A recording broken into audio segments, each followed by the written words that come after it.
Zgodovina praznika mamic sega v leto 1910. Praznik, ki prvotno izhaja iz Amerike, se je v Evropi pojavil šele po II. Svetovni vojni, a ob različnih datumih. Na ta dan naše mame obdarimo s cvetjem, čokolado ali manjšim darilcem. Najlepše darilo, ki pa nam ga lahko da naša mama, je ljubezen in dober nasvet. Tudi slovenskim glasbenikom tega doma ni manjkalo.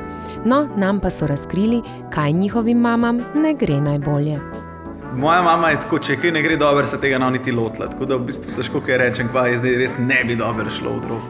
Navadne, da mama nauči hčerko, kako se mazati, pa tako v bistvu pa jaz zdaj njo učim. Ne? Enkrat smo šli s kolesom v bližnje mesto in se je tako grdo ponesrečila s kolesom, da je od takrat naprej nikoli več ni stopila na kolo, tako da je mogoče kolo.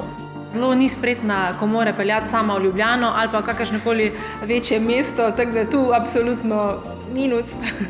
Ker jabolko ne pade daleč od drevesa, si je zagotovo vsak izmed nas z mamo vsaj v nečem zelo podoben.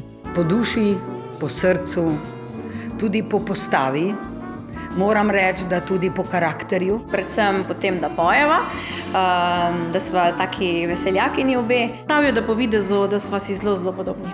Od naših mam se veliko naučimo. To je lahko odlična popotnica za življenje.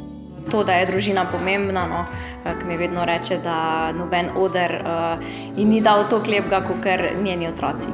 Prijaznost do sočloveka, da sočloveka spoštuješ, da se imamo radi.